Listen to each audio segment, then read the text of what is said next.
And welcome back to another episode of the Total Sports Live podcast. I'm Jovan Alfred. You already know, you see who's joining me. I'm joined by none other than Harrison Brown and Keaton Nichols to talk about week 5 in fantasy football. Yes, it's been a minute since we last did a fantasy football podcast, but we're back at it. Hopefully, we'll get back to our regularly scheduled programming with these pods, but hopefully you are enjoying listening to them and all the other podcasts that we are doing here on Total Sports Live. And if you are, make sure you're following us on Twitter at Total Sports Live. Checking out totalsportslive.com. Yes, the website's still there. It does exist in the internet universe there. And check out the podcast. Spotify. You just search TSL Podcast, Total Sports Live, Google Podcast, Apple Podcast, probably iHeartRadio. Wherever Anchor sends out podcasts, that's pretty much where you can find the podcast. Everywhere out there you can find the podcast. And lastly, you can find it on Anchor.fm. Like I said, this is Jovan, and I'm joined by my guys, Harrison and Keaton. Fellas, how's it doing? We got a lot to talk about. Looking at week 5, we're past the quarter point of the NFL season. It's amazing how we're already a month through the season, and we're going to start slowly inching towards the halfway point. But then before you know it, it's going to be end of the season. Then it's going to be like, man, fantasy's over already. And then it's like we're getting ready for draft season. So it just always continues. But glad to be back on the podcast with y'all. Glad to be here as well, Jovan, as well. And all of my teams are still in contention. I'm not technically out of anything just yet, so let's fire them up. Hey, likewise, man. It's early in the season. I feel like every fantasy league I'm in is still wide open. Like even if you're at the back of a fantasy league right now, it's very early in the year, and it's been a very crazy and unpredictable fantasy season. So we got a lot to break down today. It definitely has been very unpredictable. It's funny y'all say that, how like leagues are like wide open. I literally try to tell my brother that because he's like winless right now in our league, and I literally try to tell him it's not over yet.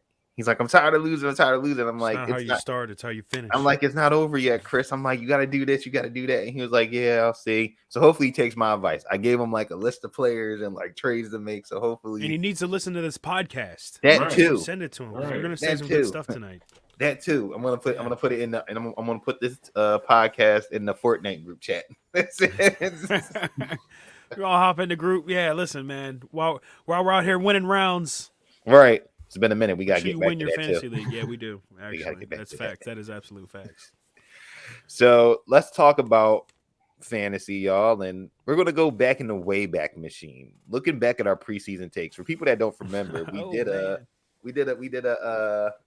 preseason, like regular season type podcast where we were just talking about newcomers who could make some noise, look at rookies, but we also talk about players that you should have avoided. And as we got through the first 4 weeks of the season, heading in week 5, we definitely we were definitely wrong on some of these guys. I will say we were definitely wrong on some of these guys. And that's going to happen, right? That's going to happen. It's definitely going to happen. And there's a list of guys who we have on that we talked about back before the season began. And now we're now in week 5. And these guys are actually performing pretty well. And the first guy I want to talk about, fellas, and he's in our backyard, like Philadelphia's backyard. That's none other than Miles Sanders.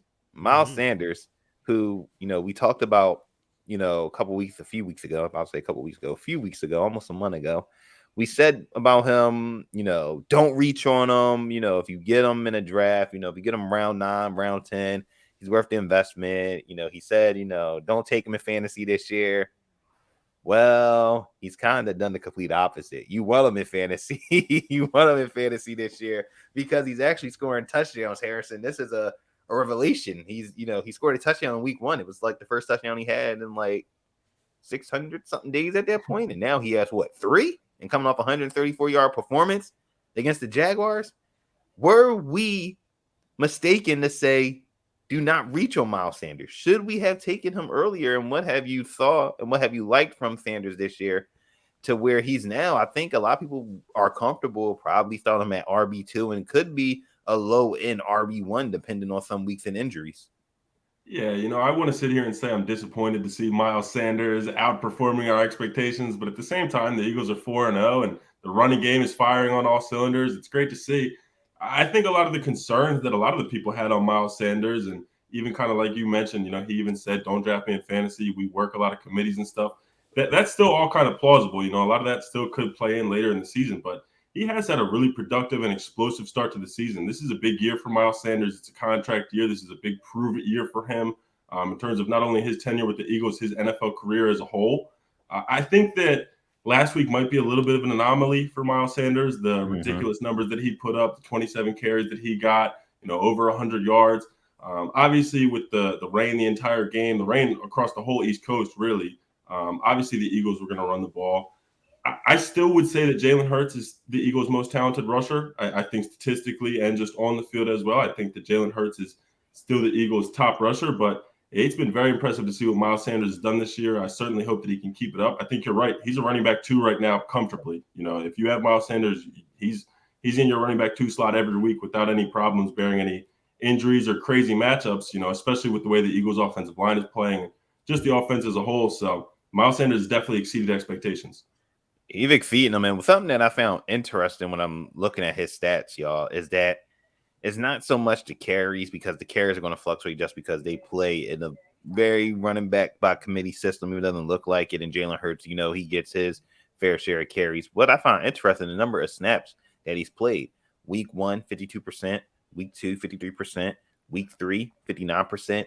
Week 4, 67%. So his snap percentage is going up if he becomes the clear, and I think we can say this, he becomes the clear RB1 with the Eagles. There's no Jordan Howard or Boston Scott kind of inching their way, being in that RB1 category for the Eagles. It's Miles Sanders. He's RB1, and Kenneth Gainwell's RB2, or that change of pace guy. And if you have Miles Sanders, I think he's paying good dividends for you so far. You can't be mad at the production that you are getting from him.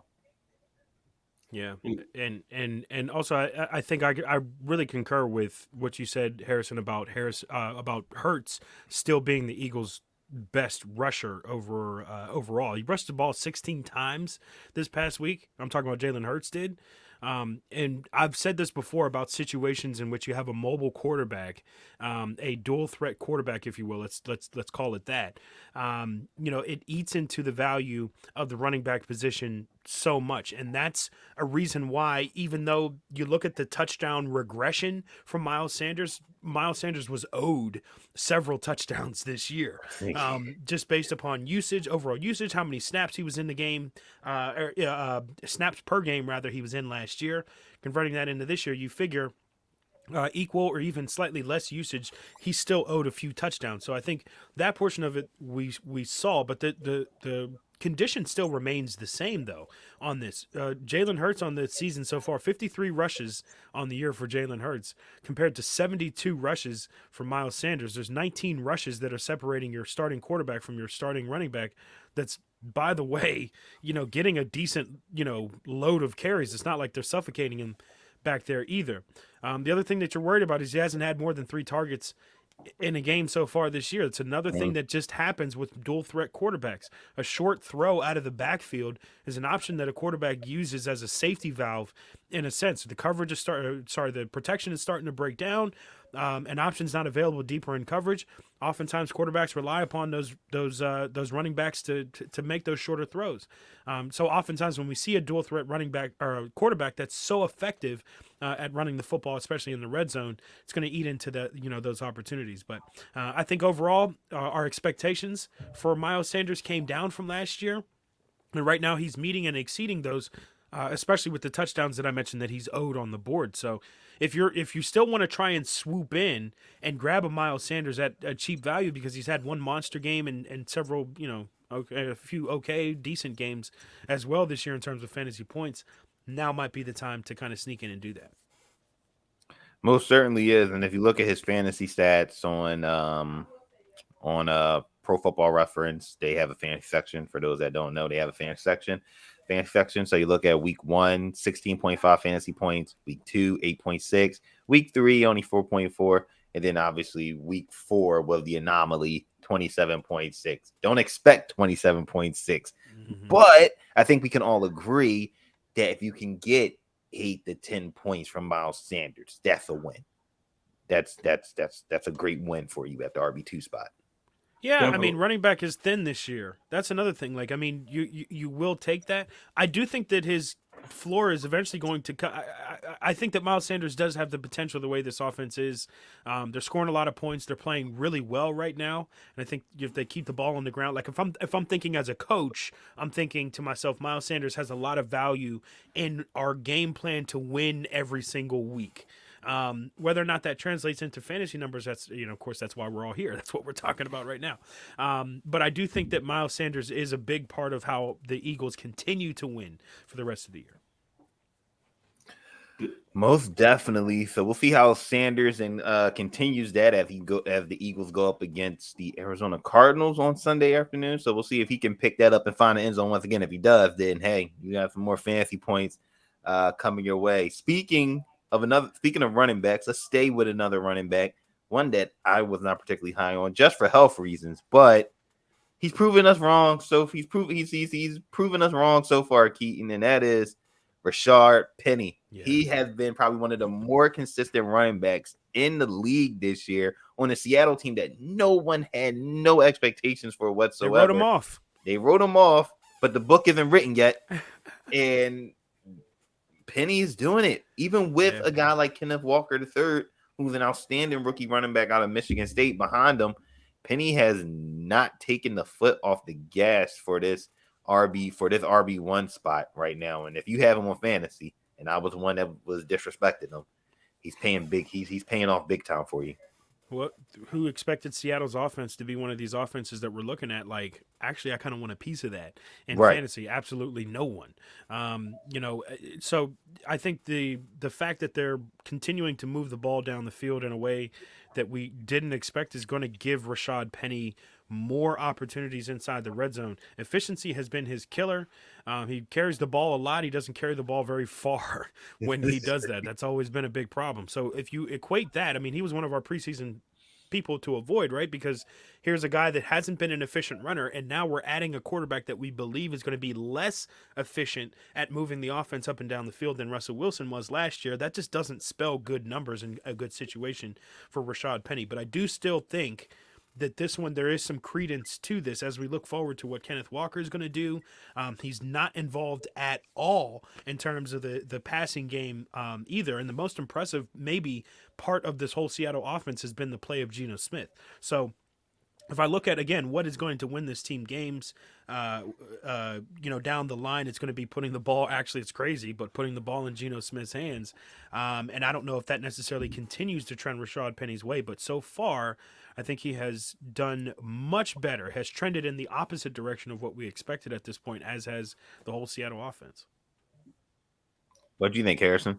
Yeah, while we're here talking about the Seahawks offense, just a huge shout out to Geno Smith. I mean, he's definitely another guy who's exceeded expectations, but a professional quarterback, a guy who's been around the Seahawks offense, knows that system. And crazily enough, I mean, I'm sure y'all have saw the social media posts, has outperformed Russ low-key, statistically and on the field. I mean, he's played really good. He knows what he's doing. He's controlled the football. He's protected the football. You don't see Geno Smith turning the ball over. The fumbles haven't been a big problem. I've been really impressed with him. I think that it's shot DK's floor up. But while we're here talking about Rashad Penny, who obviously, it's been very impressive, especially last week against the Lions, just had a huge game, multiple big, long runs. I'm a big Kenneth Walker fan. I don't think it's right now. I think, Keaton is definitely right. He has not been involved in the passing game. Rashad Penny is the guy to have fantasy-wise.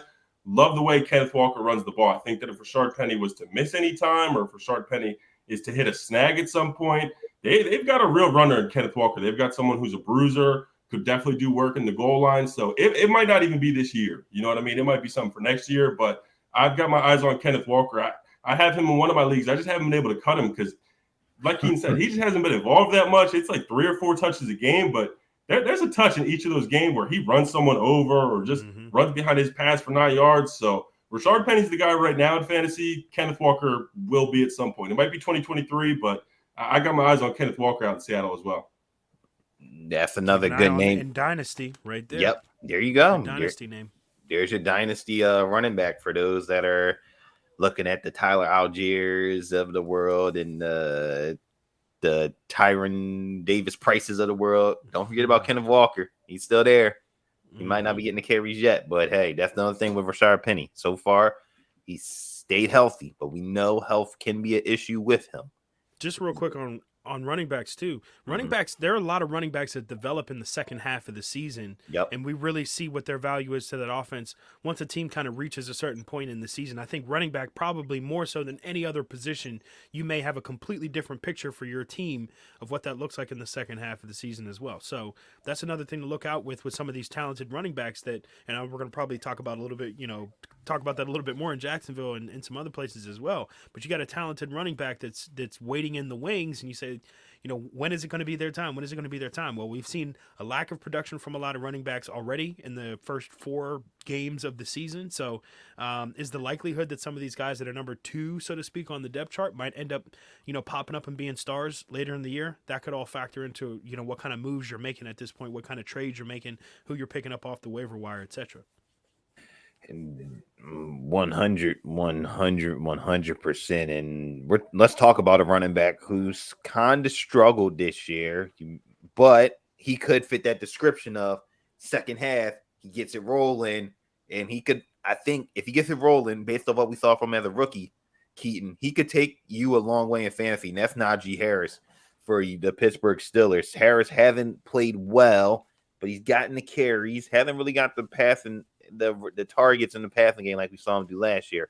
But he's been productive. Only 1 touchdown on the season. But I think, like you said, those guys that fit that second half moniker, he could be that guy that fits that and can carry not only the Steelers, but your fantasy team a very long way in the second half season towards the playoffs. Yeah, for sure. If you invested early, and like we did in our league, in Najee Harris, stay patient. I think that there's a lot of people, offensive stars in the Steelers offense that you were really kind of looking for them to blossom once they got the quarterback situation settled, which is another way of saying once Mitch Trubisky gets out of the way, I think the Steelers offense can flow as normal. And we don't really know what we're going to get from Kenny Pickett, but as we discussed pre-show, I think we absolutely knew what the ceiling was for Mitch Trubisky, and an offense led by Mitch Trubisky is not a fantasy-friendly offense, despite the weapons and the tools that you might have as a part of that. So we knew that going in. Now that Trubisky is, as I said, out of the way, so to speak, I think this is Kenny Pickett's, the ball is in his court at this point, and I think he's going to do well. That's a little bit of Steelers homerism in me saying that. But I think also that Pickett is coming from an offense, a pro-style offense, where he's going to be throwing the ball. He's going to be most comfortable when he's throwing the ball, when he's getting the ball down the field. The Steelers, not just this year, surprise, surprise, right, have a great core of wide receivers. Where have we heard that before?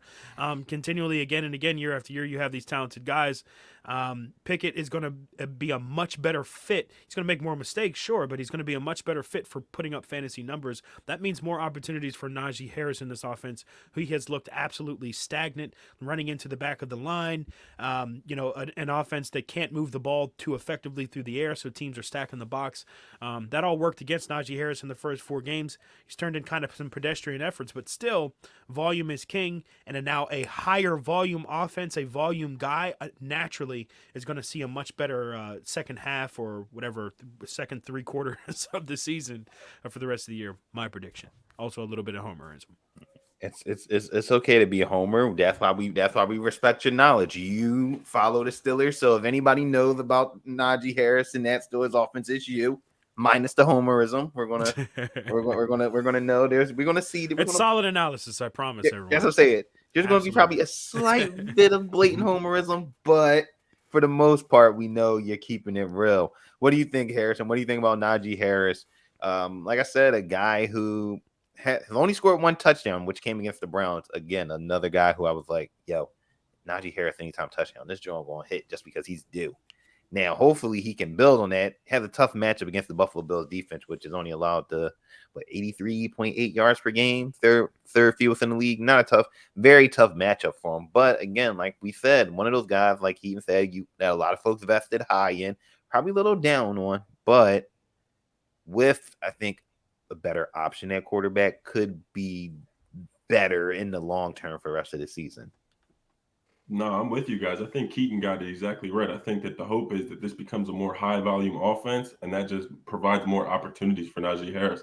We talked about it. If you got Najee Harris, you paid a premium for him. It's unlikely that he slipped out of the first round, top 10, whatever you want to call it. He was very highly regarded this year, and I think there's good reason for that. I think that there's still a lot of upside for Najee Harris. I think a part of it has just been, and I think Keaton will probably attest to this, the Steelers' offensive line that they have this year isn't what it's been in the past. It's obviously taken some steps back. Trubisky, we talked about it. There was kind of a ceiling there. What are you really going to get from Trubisky? What's your offense really going to be? That had always been a problem. That definitely factored in. So, you're hoping that Kenny Pickett can really start to open things up. I think in general, especially early on when they're playing the likes of Buffalo, I know they have some other tough games down the line as well in these next few weeks. I think you can really start to expect them to lean on the run game, maybe to lean on a couple screen passes to Najee Harris, where if you're in a PPR league, maybe he gets 3 receptions, 4 receptions, really helps out that score there. Some quick games just in general. Kenny Pickett looking to dump something off if he's in trouble. I think Najee could see a rise there, some more touches in the run game. I definitely would not panic on Najee Harris. I wouldn't sell low. I wouldn't try to, get a deal done for Marquise Brown or something this week for Najee Harris. I would stay steady. I would stay strong with that and hope that Kenny Pickett can progressively improve that offense and the offensive line can take some steps forward. And I think you can see better days for Najee Harris. I completely agree with y'all. So, hey, we'll see how Najee Harris performs against the Buffalo Bills. Tough matchup for the Steelers, who are 14-point underdogs. Last time they was, you have to go a few years back for the last time they were 2-touchdown underdogs. We're talking like Super Bowl 30 against the Cowboys. They're 13.5 underdogs, lost by 10. So, hey, maybe Steelers lose by 10. And covering the spread this week, baby. Lock it in. Oh, you heard it here first. Stone cold lock. Let's go. Lock it. Master lock. I don't blame him. Actually, I actually don't blame him because I just. Is it that crazy to think that it's a lot of points? The Steelers, that's a lot of points. That's the same way I was thinking. It's too much points. It doesn't matter what league it is. That's the last time these two teams played high volume Buffalo offense. The Steelers defense that was all charged up. They're not going to have T.J. Watt for this one, but it doesn't scream to me blowout one way or the other. And I think that Pickett's going to surprise a lot of folks. I think he's going to turn the ball over a lot. That's what I think, Pickett's main thing is going to be. It's going to be his first start. But you also consider last week, he didn't take first-team reps last year. He was not last week, rather. He was not expected to be the starter when he came in midway through that game, literally at halftime. So there is a higher expectation for what I think that he's going to do. He's going to throw the ball a lot. And I think even if they're down late, very possible to close that gap, within 14. I joke, but I mean, hey, covering that spread for the Steelers of 14 might be something you want to sprinkle in a parlay there. Just saying. I'll also say, just in general, I mean, look at Buffalo's games recently. Have they been blowing teams out, or have they been winning close games at the end of games? Okay, yeah. You know what I mean? Miami, that's a tight one. Against Baltimore, that's a tight one. And they needed all, and they needed Baltimore to basically not kick a field goal on 4th down for them to even have a chance to win it. And Baltimore then decided to tackle, who was that, Singletary or whatever, near inside the red zone instead of just letting them score. It's just that's just how it is. So they caught a lucky break. They caught an error. If this was baseball, we'd be talking about this as talking about Baltimore's mistake there as an error. Like you just don't do that. But to again imagine a competitive football team. The Steelers are a competitive football team. I think that everyone within that locker room still believes that they can win games. The idea of rebuild year isn't necessarily ingrained in that locker room yet, which I think that a lot of people buy into that. They buy into Mike Tomlin not having a losing season just yet. These guys want to win some games, so I think it's going to be competitive every week. And now that you've got a quarterback that has the potential, for a higher octane offense, like I said, it's not a totally crazy idea. No, it's not. It's not a crazy idea, and like you said, them to cover the 14 definitely is not crazy because, like we said, that's just too many points. I don't care who it is. It's too many points, 2 touchdowns. That means you're expecting just the Steelers to fall flat on their face, and I don't expect the Mike Tomlin team to just fall flat on their face. I expect them to. You don't see it too often. I expect them to be ready to go and at least give of effort, and them trying to shorten the game to give the ball to Najee Harris, but putting also Kenny Pickett in manageable situations for him to make plays against the Buffalo secondary, who we've talked about, on Twitter and our group text that has surprised without Tre'Davious White and, and their host of veteran corners, and secondary people that have missed time here and there, but they're also very young with a lot of young guys. So could be some opportunities for Pickett to do something. For sure. In week 5. So this is the Total Sports Live podcast here on Anchor. This is Jovan, joined by my guys Keaton and Harrison, breaking down week 5 in fantasy. And we got to talk about, since we're talking about running backs, that's been like the theme of the show this week, running backs. Next week's show probably be on wide receivers. Yeah. Because there's a whole bunch to talk about the wide receivers. Mm-hmm. We're going to talk about running backs to trade for, looking at good or bad value. Some of the guys that we have listed on this list, fellas: Miles Sanders, Rashad Penny, Devin Singletary, who I always think is like the most interesting fantasy player in the world. Yes. Well, that Buffalo backfield in general, because you just don't know who's going to go off. It could be Singletary one week, could be Zach Moss the next week, could be James Cook the other week. It could be Josh Allen that leads the team in rushing. You just never know with that team. So you got Singletary, you got James Robinson, my guy, James Robinson, the pride of Illinois State. Okay. And Jamal Williams, who, if you have him in fantasy, you have been eaten because he's been a touchdown stiller from Deandre Swift, but also scoring touchdowns without Deandre Swift. So, fellas, who on this list do you think are running backs that people should trade for, or running backs where you say, nah, don't trade for him yet, wait it out until we see what happens? Yeah, so I would say my guy from that list was really James Robinson. And I think a part of that is just the timing and the situation of it. He's coming off a down week, only had 8 carries, was his worst statistical game of the season for fantasy purposes. I think this could be a situation where managers are starting to get a little worried, maybe start to worry that Travis Etienne could be taking over that running back 1 role. The Jaguars have leaned James Robinson all year. I think last year people started to fade James Robinson. During the Urban Meyer tenure, they had some problems. James Robinson wasn't getting the ball as much. With Doug Peterson there, it seems like he's their lead running back. It seems like he's the guy that they kind of want to work through.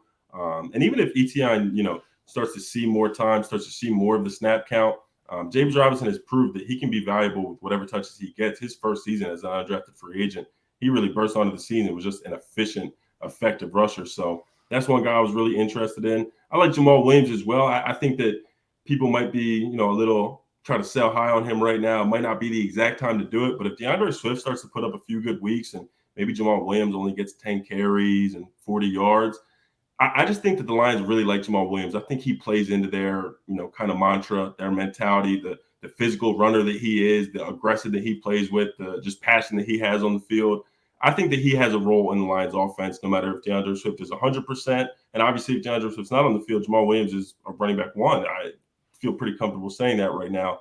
So those would kind of be my 2. I hate to still be down on Miles Sanders. I don't know if I would trade for Miles Sanders right now. I don't know. Coming off this crazy week where they were playing in a mini hurricane and they ran for 130 yards against the Jaguars. I don't know. This might not be the time for me to go get Miles Sanders. And I still just think that the Eagles have so many other ways to go in the run game. Boston Scott was out last week. They were just getting Trey Sermon in. Obviously, Boston Scott isn't going to completely kill Miles Sanders' touches, but he'll take some touches. So Kenneth Gainwell has a legit role in the offense, a legit role as a pass catcher, a legit role in the red zone. Like, I think Kenneth Gainwell is probably the best red zone back over Miles Sanders. So I don't know. I still have pause on Miles Sanders. I guess I'm just a Miles Sanders hater, but I don't mean to be. I honestly don't. I like Miles Sanders, but I don't know if I would trade for him right now. And it's interesting that you bring that up, like what you just said is interesting when it comes to running backs. And I think a lot of people don't think about this with running backs. It's not so much if you can get the yardage, can you be a threat in the red zone, because that's where the points are at, right? Miles Sanders, if he doesn't give you 100 yards, if he finds a way to the end zone, here's your points, right? We talk about a guy like James Robinson, who you just mentioned, right? James Robinson, 66 yards week 1. 64 yards week 2, 100 versus the Chargers, 29 against Philly. The first 3 games of the season, he also had a touchdown in each of those games, which gave him double-digit fantasy points in each of those games. And I think that also, speaks to what's that guy's name that we just talked about? Jamal Williams, another guy who, again, you're not looking for him to be the, end-all, be-all.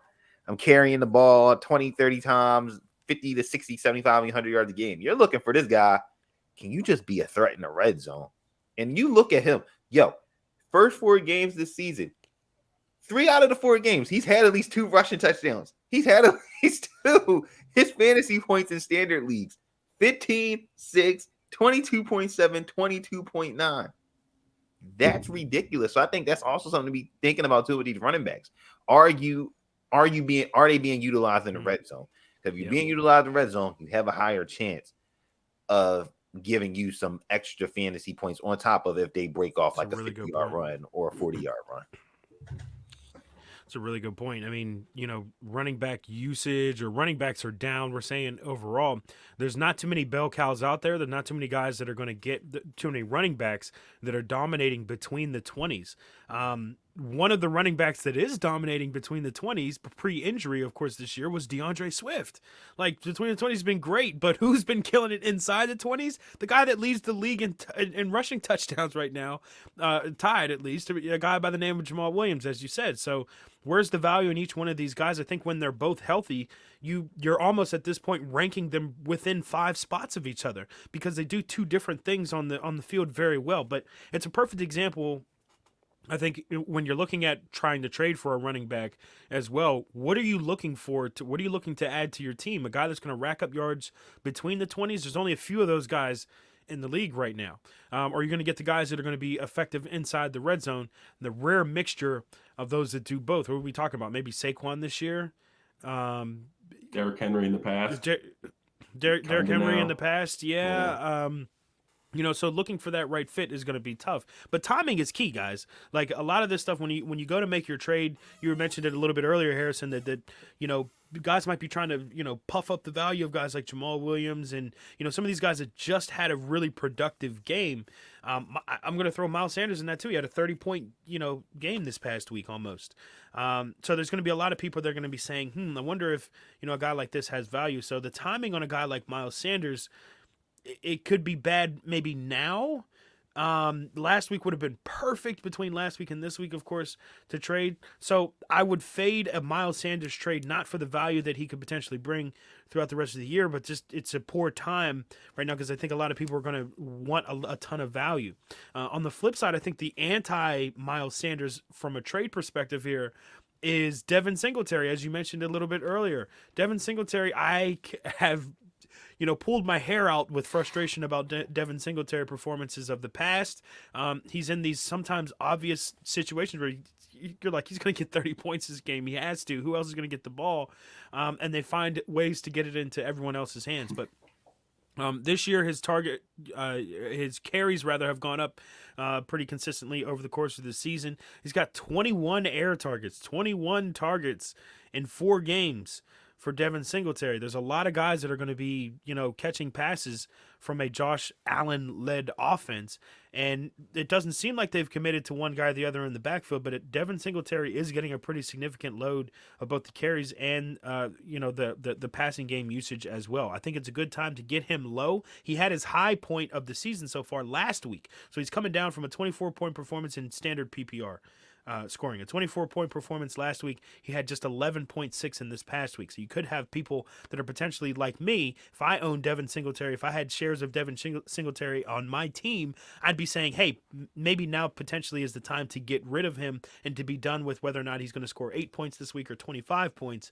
Let me try and trade him now. So you can get him for a good value, and I think that Singletary's usage is going to go up. Again, it's another one of those high-volume offense. More volume in a high-volume offense usually is a good thing. So in terms of value, I think that Devin Singletary is a name that you should look at, not necessarily something that's going to make or break the season for you, though. I like it. Devin Singletary, like you said, he's one of those guys where, like we said, perfect example, running back by committee in Buffalo. You don't know who's going to go off, but he's just like, he's out of all those 3 running backs that are there. He's the one that's kind of been the most consistent and just the guy, like you said, you can depend on him running the ball. You can also depend on him being a threat in the passing game, which only boosts up his, stature in fantasy football. He's not the RB1, but very quality RB2. And if you got a stacked backfield, could be a very good flex play. And I don't think people think about that too, since we're on the topic of running backs, of how much, and this is, I think this applies to both regular fantasy and DFS, is how much running backs in the flex spot could really do like some significant damage just because for a fact they're going to get the targets and they're going to get the touches.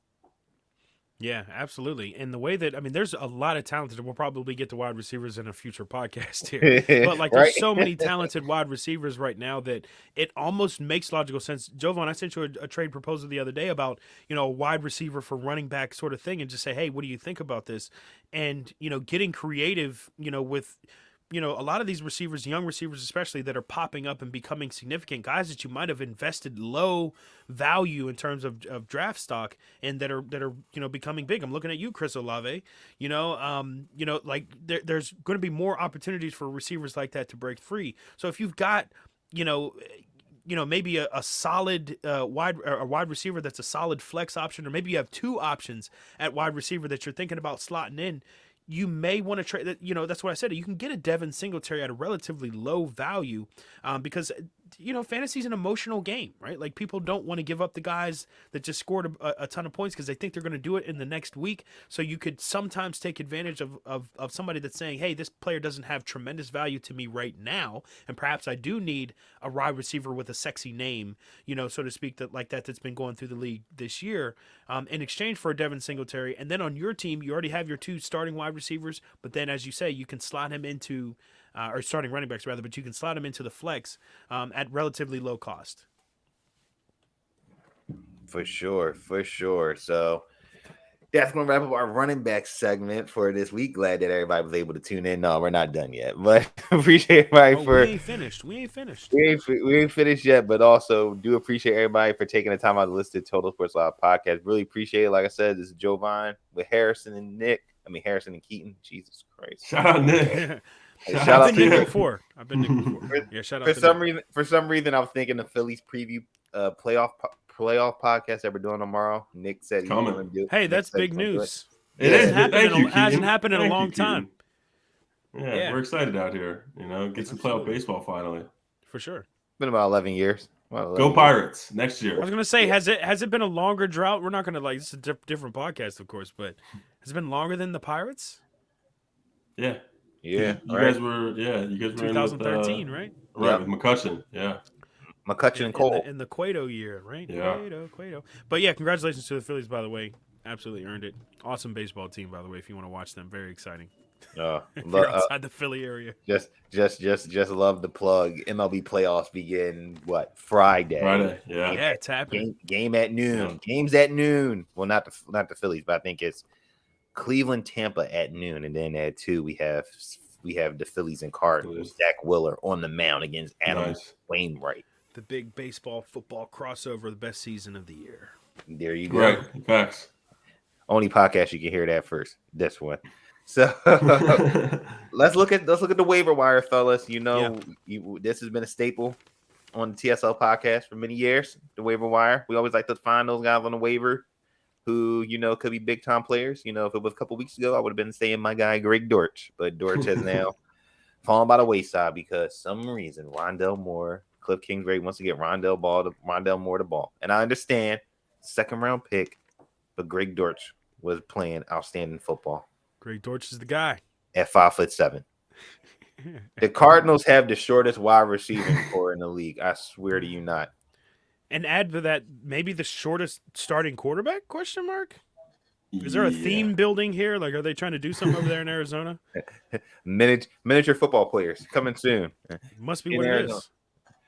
So we gotta look at the waiver wire. We got a few players that we all highlighted a player each that we think could make some noise. And we're since talking about running backs, we have a running back on our list, and Harrison's got one coming straight out the AFC West. And a team where we don't really think about running backs so much, but this kid out of Rutgers, 7th round pick, he's really made some noise and has found a way to stick on the roster from preseason to training camp. And now he's really getting some snaps in the regular season. Yeah, I'm a big fan of Isaiah Pacheco. I actually was lucky enough to have the opportunity to watch him for a week of practice down at the Hula Bowl and really got to see him running the ball in some of the team drills and some of the live just drills that they had going on. Just a physical runner, just someone who runs behind his pad. He had a lot of buzz about him just in general. There was a lot of people just talking about Isaiah Pacheco is running hard.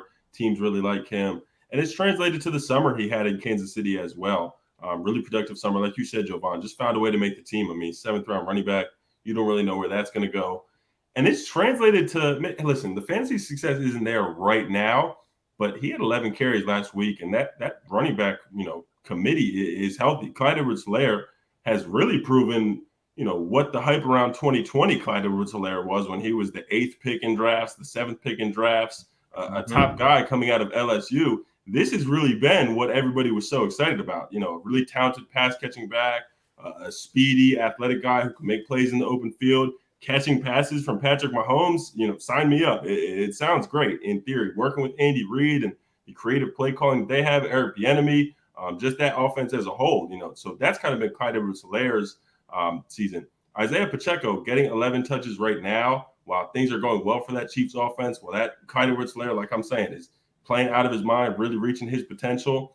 I just think that the Chiefs are big fans of him. Pacheco's been returning kicks. Not that really plays into fantasy, but it just shows you the Chiefs trust him. The Chiefs like him. So that's someone that I'm looking at. He's owned in about 14% of ESPN leagues right now. He's probably someone that you can leave on waivers at the moment. There's not going to be a huge rush on Pacheco. But if Clyde Edwards-Helaire was to miss time or anything of that nature, if Jet McKinnon goes down, I think Pacheco will be definitely someone who's popular. The two big names this week are Tyler Algier with the Falcons, with Cordell Patterson going down. A lot of hype on him, a lot of rush on him. And then Mike Boone out in Denver as well has been really popular with Javonte Williams going down. I think those are just kind of injury situations, and their role will definitely improve. Algier is a talented running back. So those are kind of the two hyped up names this week at running back. But if you're looking for someone just a little bit under the radar or just someone that you might want to click that interested button in, even though I don't think people do that anymore because it tells everybody, who you right. I don't think people do that, but yeah, someone to watch. Now. Exactly right. So someone to watch though. I like Isaiah Pacheco a lot. No love for Caleb Huntley. You mentioned Tyler Algier. I meant to mention him. No, I'm just playing with you. But you got a point though, because Tyler Algier is the guy to go get, but they're gonna split that up. There's no way it'll be 100% Tyler Algier. So Caleb Huntley is going to be the less picked up guy. If you want to get creative, and if you like Caleb Huntley, you want to get super creative. I'm fine with it. I'm not mad at it. Thank you for bringing that up. I meant to mention that. Deep stash Caleb Huntley. That's your deep stash sleeper for this week. Caleb Huntley. That's your flyer right there. It's your Hail Mary. There's your Hail Mary. What about you, Keaton? We got Isaiah Pacheco. Who do you have on Speaking of list? Hail Mary, somebody that can throw one. Geno Smith. He needs to be on your team.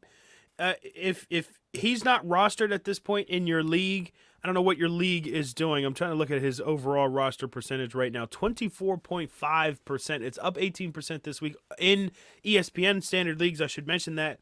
But in terms of a streaming option, if you decided to stream quarterbacks this year, I decided to do that one fantasy year. I'm scared to do it again because it's heart palpitations every week. Who's going to start at quarterback? It's a dangerous game. One double Baker Mayfield.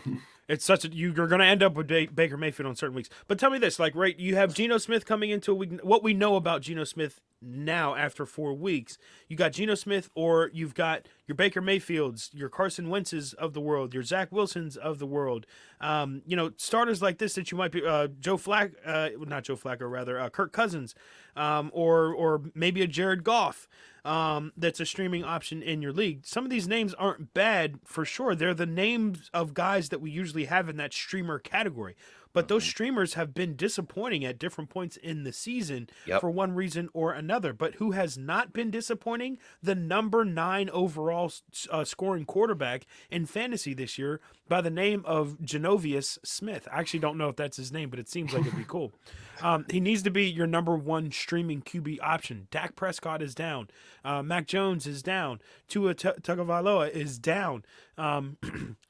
A few other names on the list of quarterbacks that you might have invested in back-end streamers that may be underperforming as well. Geno Smith needs to be your guy, and if he isn't your guy, get him on your backup for other guy to use his value potentially in a trade swing for another player that could use a quarterback this year. Geno's a very good one. And if you look at his stats, like you said, his stats are almost reminiscent of another streamer who's kind of fell off a little bit last week, but I still put him in this streamer category, and Marcus Mariota. Them two are kind of in that same category of guys like you need somebody in a pinch. If somebody gets hurt, you can't go wrong with him. You look at Geno, he's thrown for at least 2 touchdowns in 3 out of 4 games. That's really impressive. Yeah. And he's in the last 2 games, he's thrown for over 300 yards against Atlanta, against Detroit. But against San Fran, he didn't have a touchdown. He had zero touchdowns. But he threw for 197 against Denver, 195, 2 touchdowns, 17.2 points, 6 points, 18.9 points, 31.7 points. That's, like you said, that's pretty good. Pretty good for a streamer for a Seahawks offense that really isn't bad considering. It's not bad. It's not bad. He's got good options. I mean, let's not forget. That's also the thing. He has very good options. Yeah, we're not talking like Drew Lock back here. We're talking exactly. Real options at wide. You have a freakish athlete at wide receiver in DK Metcalf, no matter who's throwing him the ball. But and Tyler Lockett on. This is the passing offense that we used to get excited about when there was a different quarterback there, of course. But I think Geno Smith has really taken this opportunity seriously. He doesn't see himself as a placeholder until Seattle decides to move on to something new. So guys that have that hunger and that sort of glint in their eye, the chip on their shoulder, whatever you want to call it, always kind of good to put your money on them, so to speak. But Geno Smith is not a bad option anymore. I think he's in that solid streamer category, and this week is still a week that you can pick him up even if you don't have an immediate need at quarterback, because he's gonna have value. For sure. And one guy I'm going to put for my streamer, and that is, well, not streamer, waiver wire, is Noah Brown. This guy has kind of come out of nowhere. We thought that Jalen Tolbert was going to be the guy for the Cowboys to step up and be wide receiver 2 next to CeeDee Lamb, with Michael Gallup at the time still out with injury. But it's been Noah Brown. He's really come on when they went to Cooper Rush, it was no concern, because you think about it, depth wide receiver playing with a backup quarterback, the connection's already there between the two guys. And look at what he's done this season. He's had, out of 4 games, he's at least had 5 receptions 3 times. He's had a healthy target share. He's been pretty productive as the Cowboys' number 2, number 3 wide receiver. Obviously, he left last week's game with a neck injury, but it seems like he did return to practice. He practiced fully on Wednesday, and as a guy who's only rostered in 11% of leagues, again, a guy who you're not slotting in at wide receiver 1 or wide receiver 2. But if you're looking for a flex guy, he could be a very valuable option. He's going against a team in the LA Rams who have given up, surprisingly enough, fellas, they have given up the second most yards to wide receivers this year at 847. Yikes. 847 yards. And Cooper Rush is dealing. He's throwing the ball. So if Brown continues to practice fully, which it seems like he went through Wednesday, so that's a good sign. And CeeDee Lamb's probably going to be, Jalen Ramsey's probably going to have the task of taking CeeDee Lamb. Michael Gallup will continue to get ushered back in. Noah Brown could be a guy, again, who can be that nice flex play, wide receiver 3, a guy maybe that you look at in DFS as well, who probably have a low salary cap price, and you should take a shot on. And I'm going to take a shot on betting on him this week. His receiving yards prop is 37.5. I don't know why it's still 37.5 when he's gone over that every game this season. We are talking money on the show tonight, folks. You are listening. So I'm going to capitalize off the books for some reason, continuing to put his number at 37.35. Same way how I did with Greg Dortch. The books don't get it, but I'm going to keep on capitalizing off of it. Noah Brown, that's my waiver wire guy. And fellas, let's wrap up the podcast with our favorite segment of the week, Anytime Touchdown Picks. If you were with us in week 1, we gave you guys some winners. Now, if you parlayed them like I did, it didn't go so well because we just missed out on one with Deebo Samuel. However, if you did play them separately, you did get some value with Curtis Samuel being plus 190 that 1 week, with Lamar Jackson with plus 160, with Corey Davis. Corey Davis is a huge one. Yeah, plus 260. So there's value out here. We're not telling you to parlay these guys, but put them on a nice single ticket. You come back with a nice little payday, and hopefully we can spice up your current parlay with a little bit of this. Maybe add one or two more legs onto this. There you go. We're not condoning and promoting that, but you get the drift here. Of course, So that being said, we do have some picks for y'all. Again, we don't have odds for some of these guys yet, but these are just some players that we do like more so. And this is what I need people to understand about Anytime Touchdown Picks. It's not so much about, oh, this guy has great odds or nothing like that. Like, it's more so And that's how I think about it. It's more so matchup. What's the favorable matchup? How can guys get in the end zone? What's the game script? Things like that. So that being said, fellas, who are some of the anytime touchdown plays this week that people need to be watching out for on DraftKings, FanDuel, BetMGM, PointsBet, whichever sports book you use, even the offshore books? Who should they be looking out for? Man, this past Sunday, I was sitting at Applebee's with a couple of my buddies, John and Corey, and we were having this same conversation, Jovan. Who are the anytime touchdown guys? And I think a lot of it comes down to just not overthinking things. Yes, I think with anytime touchdowns, don't overthink it, man. Who do you see scoring touchdowns week after week? Obviously, there's going to be some crazy games, some anomalies, game scripts, whatever. For the majority, though, you know what I mean? Who do you see scoring? I like DK Metcalf this week versus New Orleans. That matchup caught my eye. That New Orleans defense, Dennis Allen's taking over as the head coach. A lot of respect for him. A lot of respect for him as a defensive mind.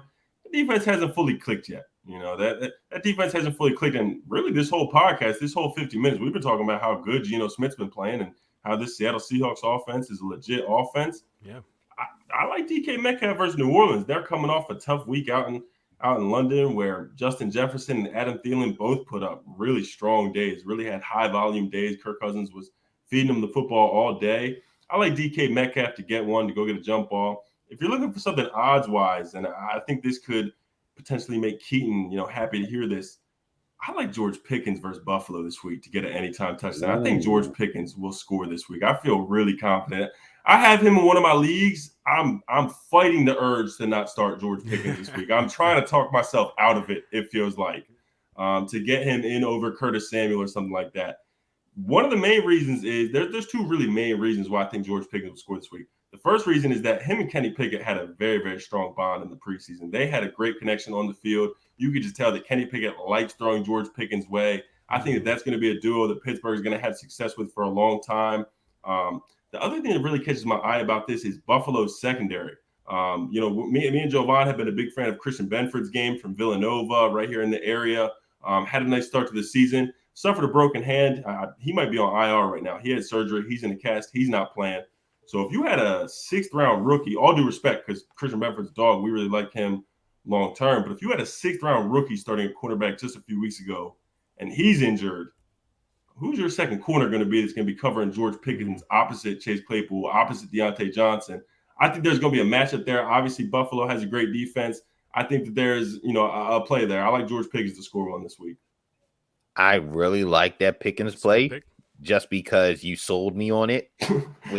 No, for real. You did a good job, yeah. You sold me on it with stats and facts and analysis. And like you said, with anytime touchdown, you don't overthink. And then you look at what Pickens did last week against the Jets. He had, 6 receptions for 102 yards, 8 targets. That's pretty good. And he's getting more involved in the offense. And if you look at the snap count for the Steelers, what was it? Snap count, 100%. Pickens played 70% of snaps. That's pretty good. So when I see that, it makes me wonder, should I do it? And I mean, at plus 310 on FanDuel, I think I was going to say the odds will be good, right? The odds will be in your favor, especially right now while he's still plus 310 with a rookie quarterback, with a rookie wide receiver. I think I might have to sprinkle a little something on that after the show's over. So there you go. I do like that. I like those picks. What about you, Keaton? Anytime touchdowns? Anytime touchdown. If I'm putting my money somewhere this week, it's Nick Chubb. Nick Chubb has scored in 3 straight weeks. I think he makes it 4 this week, facing a Chargers defense that has stopped, and I'm looking at my notes here, absolutely no one this year. They're the 3rd worst defense overall in terms of points allowed, yardage allowed. If we look at their fantasy stats, defenses, of course, it's, got to take it with a grain of salt in terms of how many points they're scoring, of course. But just last week against Houston, allowed Dameon Pierce to kind of go off. Good for Dameon Pierce, by the way. But, Jacksonville the week before that, they got run all over. KC the week before that. Josh Jacobs actually had a productive week for the Raiders, rather, in week 1. So not a defense necessarily that you're scared of in any way, shape, or form. They seem to be kind of reeling in a weird way. The Chargers defense does. Like, they're not looking as good as, what I expected behind the leadership of Derwin James, guys like that out there as well. So Cleveland coming into this game, they're going to be at home. I think they're going to run the ball a lot, Yes. to put it that way. Yes. And I think it's weird. It would be weird to envision me coming out of Sunday seeing 0 touchdowns in the column there for Nick Chubb, being the way that this offense is running, how much that the Chargers have given up in the last, I don't know, 4 games. It's all the games this year. So I think that's a pretty safe bet for me. You want to put one on the board? For me, it's Nick Chubb. Nick Chubb minus 105 on DraftKings right now. So if I was you, I would get that number immediately. Even though other books haven't posted, I think BetMGM haven't posted and FanDuel haven't posted it yet. But minus 105 probably seems like the best number you're going to get for a guy like Chubb. Mm-hmm. So I would jump on that number immediately, or throw it in if you want to put a quick anytime touchdown parlay. I like that option too, as he looks like one of those certified guaranteed locks of the week there. So I do like Nick Chubb there. And then for me, I'm going with James Robinson plus 100. We talked about it. We just saw James Robinson plus 100. Who did they just play? He didn't do anything against the Eagles. So he had 8 for 29. Didn't do much, but the previous 3 games before that, he had a rushing touchdown in each of them. And I think the third one came on like a 50-40 yard run. However, that's an anomaly because he's not that type of running back. He's more of an end zone type of guy, and they're going against the Houston Texans defense that just got obliterated by none other than Austin Eckler through the air, on the ground. So at plus 100, do not pass this up. I know people will be like, well, you could wait on that. It could be a different number. It's not enough value. Again, it's plus 100. Don't overthink it. Keep it smart. Don't try to be elaborate. It's right there. Plus 100. Take it or leave it. There you go. James Robinson. And then for me, I'm going back to the Steelers Bills game, and I'm going with Stephon Diggs to score anytime touchdown minus 115. So there you go. You know what? I might put together a small anytime touchdown parlay. Nick Chubb and Stephon Diggs minus 105, minus 115. Just 2 guys that'll be hard to keep out of the end zone this weekend. Two guys that I think can score the end zone. Steelers defense, they're reeling a little bit. Secondary's a little bit banged up. Minka, I think missed. Actually, I think Minka missed some time. I think didn't practice today. I know Terrell Edmonds, I think he's hurt. Cameron Sutton, he's hurt. And then Stephon Diggs, surprisingly, hasn't scored a touchdown in 2 weeks. I think that changes. I think that changes. He's due. And that's another thing about these anytime touchdowns. When some guys haven't scored in a minute, they're due. They're usually due for what? And Josh Allen's going to make sure his guy finds the end zone. So I like Stephon Diggs this week. So yeah, so if you see me in my action at putting together Stephon Diggs, Nick Chubb anytime touchdown parlay, you know where you heard it here first. And that's pretty much going to wrap up the podcast here on the Total Sports Live podcast. Once again, appreciate everybody for tuning in wherever you may be listening at, whether that be on YouTube, whether that be on Anchor, Spotify, Google Podcasts, Apple Podcasts, wherever it may be. Fellas, before we go, anything that we need to be plugging or anything that people should be looking out for on the coming days and weeks when we come back to do the podcast again? Man, like you said, Jovan, appreciate everybody tuning in. Keaton, Jovan, appreciate y'all for taking the time. Always fun hopping on here and talking with y'all. Check out the site, man. Check out our socials, Total Sports Live. Make sure y'all following. College football season, we're rolling with some of that content. Heading down to Monmouth this weekend. If y'all like some FCS football, man, be sure y'all check that out. But hope everybody has a good week. Good luck with y'all fantasy teams. Go get that dub. Like I said, man, things are still open. If you're 1-3, 0-4, don't panic. It's early. You know what I mean? We're playing 17, 18 games now, all right? You got an extra week. Right. So it's a long take game. Your time, relax, figure it out, hit the waiver wire. You'll be good. Don't trip. There you go. I concur. Be smart about your trades. Timing. Timing is everything. Look at the value of what a guy is before you trade for him. You might say, I really want this guy on my team. If it costs you too much, it's not worth the trade. Especially 4 games into the season. As Harrison just said, nobody's out of it. Stay true, Chris. I know you're listening out there. You're still in it at 0-4, 1-3, whatever you are right now. It's all right. You'll come back. I know. Just make the right moves for sure. But you can check me out at Keaton D. Nichols in case anyone wants to check me out on the socials. And you can follow Harrison at Harry Brown-Russo. You can follow me at Jovan10 at Total Sports Live. Everyone, that's it. We'll see you guys next week. Looking forward to week 6. Who knows who might show up? It might be Caleb Huntley. You never know. He might be the fantasy superstar of the week. I don't know. We don't know. But whatever happens, we'll talk about it next week on the pod. Be on the lookout for a Phillies preview pod. So we back on the mic for Thursday night recording for the Phillies playoff preview pod for their first game on Friday. So if you like podcasts, we got a ton coming out there for you. So for me, Harrison, and Keaton, everyone have a good one, and we will talk to you all very soon.